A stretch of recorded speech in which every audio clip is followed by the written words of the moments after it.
आज हम संविधानवाद और संविधान में अंतर का अध्ययन करेंगे। संविधानवाद संविधान पर आधारित होता है और संविधान ही संविधानवाद की अभिव्यक्ति करता है। इस कारण कुछ विद्वान ये मानते हैं, कुछ विचारक ये प्रतिपादित करते हैं कि संविधान पर आधारित शासन ही संविधानवाद है और संवैधानिक शासन तथा संविधानवाद में कोई अंतर नहीं किया जा सकता। लेकिन कुछ विचारक ये मानते हैं कि संविधान और संविधानवाद सभी परिस्थितियों में एक नहीं होते हैं, उनमें कुछ अंतर अवश्य होता है और संविधान तथा संविधानवाद में जो अंतर है उसका अध्ययन हम निम्न बिंदुओं के माध्यम से कर सकते हैं।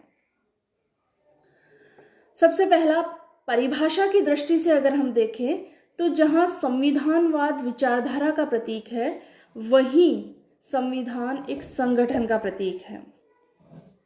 संविधान में किसी भी देश के मूल्य, विश्वास और आदर्श निहित रहते हैं, जबकि संविधानवाद उन सिद्धांतों का समूह है जिनके आधार पर शासन शक्तियों और शासकों के अधिकारों तथा उनकी सीमाओं का निर्धारण होता है। प्रकृति की दृष्टि से अगर हम दोनों में अंतर देखें तो संविधानवाद में लक्ष्यों और उद्देश्यों की प्रमुखता रहती है, जबकि संविधान में साधनों की सुव्यवस्था को प्रधानता दी जाती है। अर्थात संविधानवाद साध्य है और संविधान साधन है। संविधान रूपी साधन के माध्यम से ही संविधानवाद के लक्ष्यों को प्राप्त किया जा सकता है। संविधान और संविधानवाद में सबसे प्रमुख अंतर क्षेत्र की दृष्टि से भी देखा जा सकता है। संविधान की तुलना में संविधानवाद बहुत व्यापक है। संविधानवाद एक अंतर्भूतकारी धारणा है, जबकि संविधान एक अपवर्जक धारणा है। एक देश के जो मूलभूत नियम होते हैं, जो कानून होते हैं, उनके संग्रह को संविधान कहा जाता है। लेकिन संविधानवाद नियमों और कानूनों का संग्रह मात्र ही नहीं होता, बल्कि संविधानवाद में राजनीतिक जीवन के मूल्य, विश्वास, राजनीतिक आदर्श और संस्कृति सभी कुछ समाये होते हैं। इस आधार पर संविधानवाद निश्चित रूप से संविधान से अधिक व्यापक अवधारणा है, तो क्षेत्र की दृष्टि से भी संविधान से अधिक व्यापक संविधानवाद है। औचित्य के आधार पर अगर हम अंतर देखें तो जहां संविधानवाद में आदर्शों के औचित्य का प्रतिपादन विचारधारा के आधार पर होता है, वही संविधान का औचित्य विधि और कानून के आधार पर ठहराया जाता है। संविधानवाद के औचित्य का आधार विचारधारा होती है और संविधान के औचित्य का आधार विधि या कानून होते हैं। इसके अतिरिक्त उत्पत्ति की दृष्टि से अगर हम अंतर देखें तो संविधानवाद सदैव और आवश्यक रूप से विकास का प्रतिफल होता है, अर्थात विकसित होता है। वहीं वर्तमान समय में हम देखें तो संविधान सामान्यतः निर्मित होते हैं। अधिकतर संविधान निर्मित होते हैं जो औपचारिक संशोधनों और परंपराओं के विकास के आधार पर अपने आप को बदलती हुई स्थितियों, परिस्थितियों और आवश्यकताओं के अनुसार ढालते रहते हैं।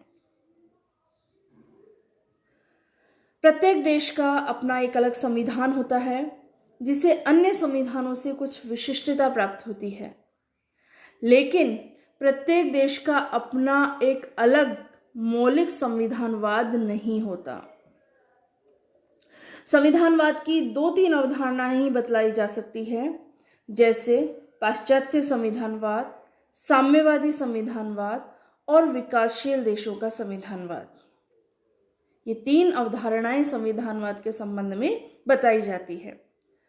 और अब तो ये स्पष्ट हो गया है कि संविधानवाद की इन अवधारणाओं में पाश्चात्य संविधानवाद या उदारवादी संविधानवाद ही संविधानवाद की मूल धारणा है।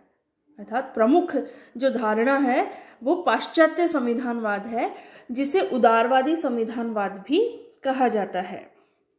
संविधानवाद की एक अवधारणा से संबंधित अनेक देशों के संविधानवाद में एक मूलभूत समानता पाई जाती है, लेकिन संविधान विशिष्ट सामाजिक, आर्थिक, सांस्कृतिक और राजनीतिक परिस्थितियों का परिणाम होता है।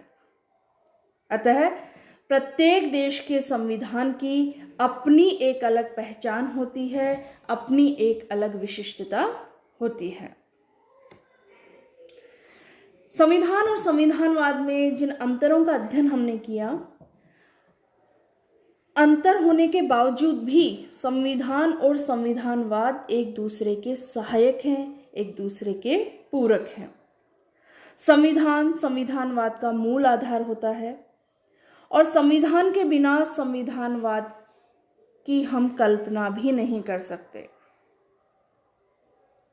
दूसरी ओर संविधान का जो लक्ष्य है वो संविधानवाद होना चाहिए, तभी संविधान की कोई सार्थकता होती है, तभी संविधान को सार्थक माना जाता है कि उसका